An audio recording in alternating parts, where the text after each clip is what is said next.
नमस्कार। आज हम एक बहुत ही गंभीर मुद्दे पर बात करने वाले हैं।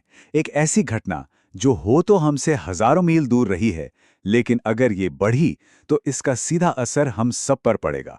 हम बात कर रहे हैं दुनिया भर में बढ़ते तनाव की, एक ऐसी सिचुएशन की जो दुनिया को दो हिस्सों में बांट सकती है। तो चलिए, बिना किसी देरी के सीधे आज के सबसे बड़े और शायद सबसे डराने वाले सवाल पर आते हैं। क्या अफ्रीका तीसरे विश्व युद्ध का अगला मैदान बनने जा रहा है? पर सवाल यह है कि यह बात अचानक से आई कहां से? आइए इस पूरी सिचुएशन को गहराई से समझते हैं। देखिए, तीसरे विश्व युद्ध की बात मैं हवा में नहीं कर रहा हूं। इसकी वजह है साउथ अफ्रीका के तट पर हो रही एक असाधारण हलचल, जिसने दुनिया भर के मिलिट्री एक्सपर्ट्स की नींद उड़ा दी है। दुनिया के कई ताकतवर देशों की नौसेनाएं वहां इकट्ठा हो रही हैं और उनका मैसेज बिल्कुल साफ है, और वो मैसेज अमेरिका के लिए है। और ये कोई भविष्य की बात नहीं है, ये अभी हो रहा है। इसी महीने 9 जनवरी से 16 जनवरी के बीच ये देश मिलकर एक जॉइंट नेवल एक्सरसाइज कर रहे हैं। लेकिन इसे बस एक मामूली ड्रिल समझने की भूल मत कीजिएगा। ये असल में ग्लोबल स्टेज पर पावर का एक बहुत बड़ा शो ऑफ है। तो ठीक है, ये देश जमा हो रहे हैं, पर क्यों? अब समझते हैं कि आखिर ये हो क्यों रहा है। ये टकराव असल में दो गुटों के बीच की बढ़ती खाई को दिखाता है। एक तरफ है अमेरिका और दूसरी तरफ है ब्रिक्स संगठन से जुड़े कुछ बहुत शक्तिशाली देश। तो इस पूरे मामले की जड़ क्या है? चिंगारी कहां से भड़की? हुआ ये कि हाल ही में अमेरिका ने वेनेजुएला पर अपना कंट्रोल बढ़ाया और ईरान को खुलेआम हमले की धमकी दी।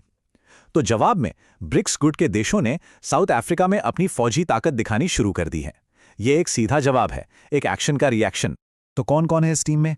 देखिए, इसमें रूस और चीन जैसी सुपर पावर्स तो हैं ही, साथ में हैं ईरान और इंडोनेशिया जैसी बड़ी रीजनल ताकतें और मेजबान देश साउथ अफ्रीका। और ये सब मिलकर अपनी ताकत दिखा रहे हैं, और इनका ऑडियंस सिर्फ एक देश है, अमेरिका। पर रुकिए, ये कहानी सिर्फ एक मिलिट्री एक्सरसाइज तक ही सीमित नहीं है। इसकी नींव एक ऐसे ऐलान पर रखी गई है जो बेहद खतरनाक है और जो पूरे खेल के नियम बदल सकता है। इस पूरी एक्सरसाइज का आप कह सकते हैं एक नारा है, एक मोटो। और यही मोटो वो रेड लाइन है जिसे अगर किसी ने पार किया तो इसका मतलब होगा सीधा टकराव। और वो नारा है, अगर आप एक देश पर अटैक करते हैं तो वो पूरे समूह पे माना जाएगा। कुछ सुना सुना लग रहा है? जी हां, ये बिल्कुल नेटो के आर्टिकल 5 जैसा है। मतलब साफ है, अगर अमेरिका ने ईरान को छुआ तो रूस और चीन इसे खुद पर हमला मानेंगे। ये सिचुएशन दुनिया को नेटो वर्सेस ब्रिक्स के एक बहुत ही खतरनाक मोड़ पर ला सकती है। अब इस पूरी जियोपॉलिटिकल चेस की बिसात पर एक ऐसा खिलाड़ी है जिसकी चाल हर कोई देख रहा है, और वो है भारत। तो चलिए, अब जरा भारत की मुश्किल को समझते हैं। हम सब जानते हैं कि भारत ब्रिक्स का एक फाउंडिंग मेंबर है, इस संगठन का एक बहुत बड़ा और जरूरी हिस्सा। लेकिन सबसे बड़ी और चौंकाने वाली बात यह है कि भारत इस बेहद जरूरी मिलिट्री ड्रिल का हिस्सा नहीं है, उसने इससे दूरी बना ली है। तो सवाल खड़ा होता है कि ब्रिक्स का इतना बड़ा पावर इतने नाजुक मोड़ पर न्यूट्रल क्यों खड़ा है? वो किसी का पक्ष क्यों नहीं ले रहा? यहीं पर भारत की असली स्ट्रैटेजिक डिलेमा यानी रणनीतिक दुविधा सामने आती है, जो अपने दोस्तों और अपनी आज़ाद विदेश नीति के बीच एक बैलेंस बनाने की कोशिश कर रहा है। तो अब आगे क्या?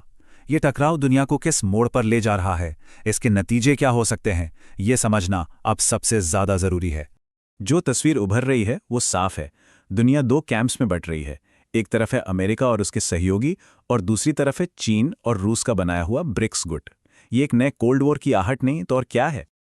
और एक बात जो इस पूरी सिचुएशन को कई गुना, हजार गुना ज्यादा खतरनाक बना देती है, वो है न्यूक्लियर वेपन्स की सच्चाई।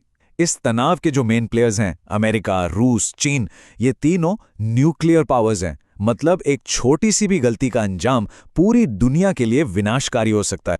और आखिर में ये सब हमें एक बड़े सवाल पर लाकर खड़ा कर देता है। जिस तरह से दुनिया दो गुटों में बंट रही है, क्या भारत जैसे देशों के लिए न्यूट्रल रहना, यानी किसी का भी पक्ष ना लेना, आगे जाकर मुमकिन हो पाएगा, या फिर सबको एक साइड चुननी ही पड़ेगी? ये आज के दौर का सबसे बड़ा रणनीतिक सवाल है। ऐसी ही जानकारी के लिए ऑल कैन स्टडी को सब्सक्राइब कीजिए। धन्यवाद। चलिए अगले वीडियो में मिलते हैं।